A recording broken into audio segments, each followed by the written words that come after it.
हम हनुमान भी रह चुके हैं, श्री राम भी रह चुके हैं, श्री कृष्ण जी के पद पे भी रह चुके हैं। बारंबार हम काल के अवतार बन के भी आ चुके हैं। हम ब्रह्मा विष्णु महेश की पदवी भी प्राप्त कर चुके हैं।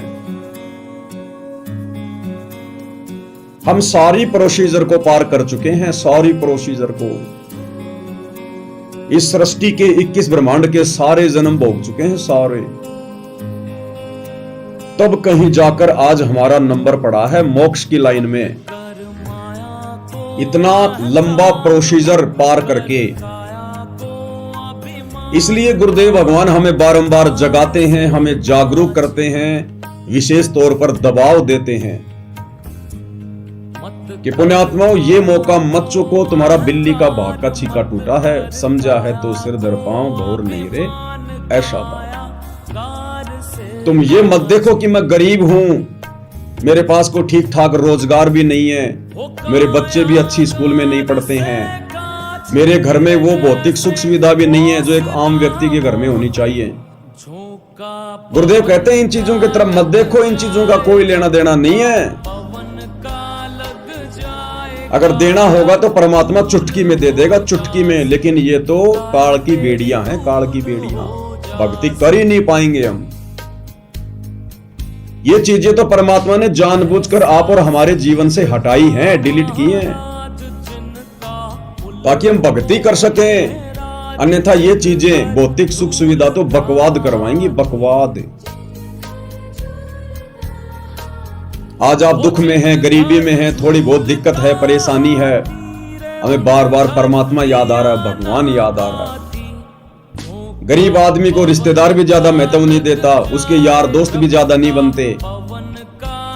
अगर आज हमारे पास पैसा होता तो रिश्तेदारों का घर में आना जाना लगा होता, हमारे दुनिया भर के यार दोस्त होते खाने पीने के लिए, खर्चा करवाने के लिए। भक्ति क्या हम खाक करते, दारू के ठेकों पे बैठे होते।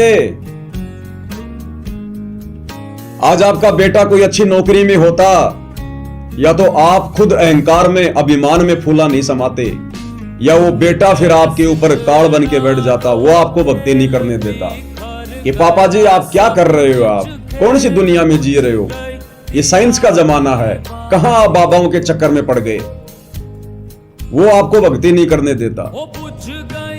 तो भाई और बहनों, जानबूझकर गुरुदेव भगवान ने आप और हम आत्माओं पर विशेष रजा बख्शी, मेहर बख्शी कि हमें हैंड टू माउथ वाली स्थिति में रखा हुआ है, जो हम भक्ति कर पा रहे हैं।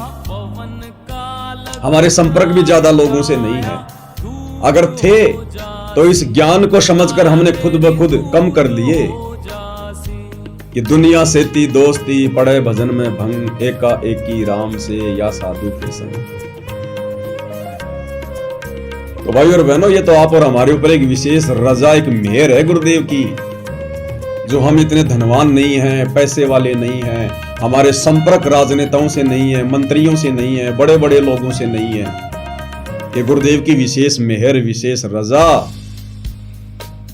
अन्यथा उपदेश लेकर भी हम भक्ति के निकट नहीं होते, केवल ड्रामा कर रहे होते, दिखावा कर रहे होते। जैसे गुरुदेव का परिवार, किस प्रकार से गुरुदेव के बेटे, गुरुदेव का भाई, ये कोऑर्डिनेटर राजनेताओं के उपग्रह बनकर उनके चारों तरफ घूम रहे हैं। उन राजनेताओं से हाथ मिलाना अपना सौभाग्य समझ रहे हैं। जो राजनेता अगले जन्म में गधे बनने की तैयारी कर रहे हैं गुरुदेव के ज्ञान आधार से। एक हरि की भक्ति बिन राजा गधा हो, माटी लदे कुम्हार की घास न डाले कोई। तो ये आप और हमारे ऊपर एक विशेष रजा, एक विशेष मेहर है भाई और बहनों। हमने अपने मन में कोई भी दोष पैदा नहीं करना, कोई संशय पैदा नहीं करना। अरे ये भक्ति, ये सतगुरु, ये तो सनक सनंदन संत कुमार को भी प्राप्त नहीं है। और आप और हमें देखो कितनी आसानी से साक्षात परमात्मा मिल गया, परमेश्वर मिल गया। तो ये इतना आसान भी नहीं है। गुरुदेव ने कहा कि ये ना समझना कि तुम्हें सहज में भगवान मिल गया, कहीं तुम हल्के में ले लो। परमेश्वर ने बताया कि तुम जिन जिन आत्माओं के नाम सुनते हो ना, मंसूर जिसने अपने शरीर का अंग अंग कटवा लिया, मीराबाई समाज के संघर्ष को सहन करती हुई घर छोड़कर वृंदावन चली गई। धना भगत नरसी भगत 56 करोड़ की संपत्ति वार दी परमात्मा पर, खुद झोपड़ी डालकर भक्ति करने बैठ गया। राजा मोर ध्वज, उसका बेटा तामर ध्वज, जो स्वर्ग प्राप्ति के लिए संतों के वचनों पर विश्वास करके शीश कटवाने को तैयार हो गए, शेर का भोजन बनने को तैयार हो गए।